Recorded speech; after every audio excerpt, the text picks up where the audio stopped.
Hello বন্ধুরা, আজকের ভিডিওতে রাজ্যের যে সমস্ত চুক্তিভিত্তিক শিক্ষক, প্রশিক্ষক, শিক্ষাকর্মী, পার্শ্ব শিক্ষক তথা কন্ট্রাকচুয়াল কর্মচারী রয়েছেন তাদের জন্য কয়েকটা ইনফরমেশন নিয়ে হাজির হয়ে গেছি।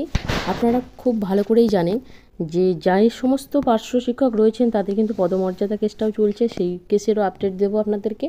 এবং বলে রাখি যে 22শে এপ্রিল যে ধরনের রায় এসেছে কলকাতা হাইকোর্ট থেকে, আপনারা প্রত্যেকেই সেই বিষয়ে অবগত আছেন, যেখানে এসএসসি 2016 প্যানেল কিন্তু টোটালি বাতিল করে দেওয়া হয়েছে। এর ফলে কিন্তু রাজ্য সরকারের যে স্কুলগুলো রয়েছে কার্যত স্থায়ী শিক্ষক প্রায় শূন্য হতে চলেছে।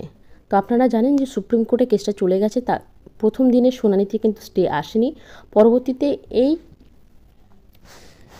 মামলা শুনানি অবশ্যই হবে। তবে স্কুল শিক্ষা দপ্তরের একটি প্রাথমিক রিপোর্ট অনুযায়ী, যেখানে দেখা গেছে দক্ষিণ 24 পরগনা, মালদা, উত্তর দিনাজপুর, মুর্শিদাবাদ, বিশেষ করে এইসব জেলাতেই কিন্তু ভরসা বলতে ক্যাজুয়াল এবং প্যারা টিচাররা। তাহলে আপনারা বুঝতেই পেরেছেন যে আপনাদের গুরুত্ব এতদিন পর্যন্ত, এত বছর ধরে স্কুলগুলোতে যেমন ছিল, এখন হয়তো আরও বেশি হতে চলেছে। পার্শ্ব শিক্ষক এবং যে সমস্ত কন্ট্রাকচুয়াল প্যারা টিচাররা রয়েছেন প্রত্যেকেরই যে দাবি, তারা দীর্ঘ কেউ 15 বছর, কেউ 20 বছর, কেউ 10 বছর এই যে চাকরি করছেন, তার ফলেও আপনাদের যে দাবি দাওয়াগুলো রয়েছে, যে সমস্ত দাবি দাওয়াগুলো রয়েছে সেগুলো তো পূরণ হয়নি। বারংবার আপনারা দরজায় দরজায় ঘুরেছেন, কখনো কলকাতা হাইকোর্টে, কখনো রাজ্য সরকারের কাছে, কখনো বিভিন্ন দপ্তরে আপনাদের দাবি দাওয়াগুলো পূরণের জন্য। সে সমস্ত কিন্তু কিছুই হয়নি। কিন্তু প্রত্যেকটা স্কুলগুলো খুঁজলে দেখা যাবে আপনাদেরকে পূর্ণ শিক্ষকদের মতোই কিন্তু কাজ চালিয়ে যেতে হচ্ছে। রেগুলার সাবজেক্ট ওয়াইজ টিচারের যে ঘাটতি সেগুলো আপনারাই পূরণ করছেন। আপনারা বাচ্চাদের কথা ভেবে পূর্ণ শিক্ষকদের মতোই আপনাদের দায়িত্বগুলো পালন করে যাচ্ছেন। এখন রাজ্যে যে ধরনের অরাজকতা এসেছে সেখানে কিন্তু আপনারাই গুরুত্বপূর্ণ কাণ্ডারি, আপনারা প্রত্যেকেই জানেন।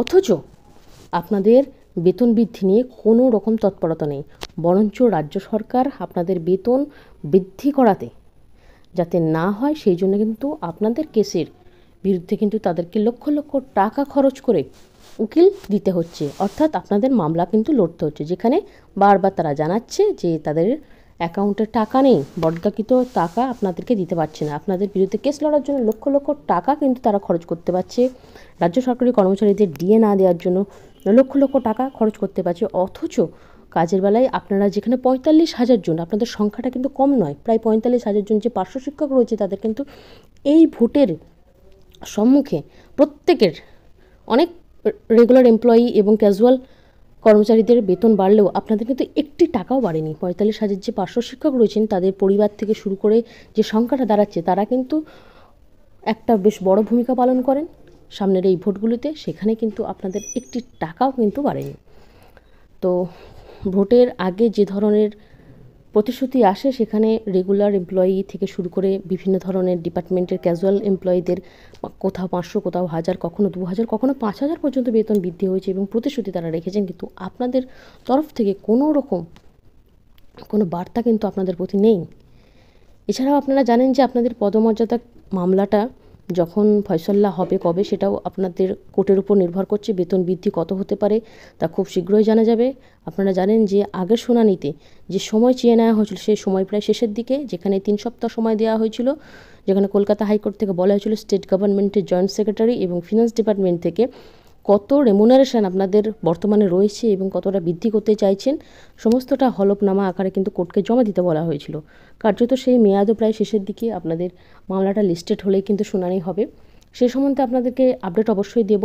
তবে এখন বলে রাখি যে কন্ট্রাকচুয়াল এবং প্যারা টিচাররা ভোটের ডিউটি থেকে শুরু করে স্কুলগুলো চালানোর ক্ষেত্রে বিগত দিনে যে ধরনের ভূমিকা পালন করেছেন, এখন আরও বেশি করে হয়তো তাদের উপর দায়িত্ব আসতে চলেছে, কারণ এখন অরাজকতার একটা সময় চলে এসেছে। কারণ 2016 সালের যে সমস্ত শিক্ষক শিক্ষিকাদের বাতিলের খাতায় নাম দেওয়া হয়েছে, সমস্ত জেলার ডিআই থেকে কিন্তু একটি ফর্ম ফিল আপ করার কথা বলা হয়েছে, যেখানে স্কুলগুলিতে টোটাল টিচার কত, 2016 সালের টিচার কত, সেই ডেটাগুলো চাওয়া হচ্ছে। তাহলে বোঝা যাবে যে স্কুলগুলোর ভ্যাকেন্ট অবস্থা কতটা পড়ে রয়েছে। আপনাদের বলে রাখি, এটা সুপ্রিম কোর্টে কিন্তু স্টে পড়েনি, তার মানে বুঝতেই পারছেন প্রথম দিনে যদি স্টে পড়ে আসতো তাহলে এটা খুব আশুবাদী বিষয় হতো, কিন্তু যেহেতু স্টে পড়েনি, স্টে না পড়াটা খুবই খারাপ বিষয়ে স্টে পড়ে শুনানি হওয়াটা সবথেকে বেটার। তো দেখা যাক কী হয় আগামী দিনে। যদি স্টে পড়ে শুনানি হয় তাহলে হয়তো স্কুলগুলোতে তারা আবার জয়েন করতে পারবে। তো সেটা বিচারাধীন বিষয়, এই বিষয়ে এখনই কিছু বলা যাবে না। তো আপনাদের যেটা বলার ছিল, যে আপডেটগুলো আপনাদেরকে দিলাম, সেগুলো পরবর্তী ভিডিওতে আরও আপডেট দিতে আসবো আপনাদের কেসের বিষয়ে।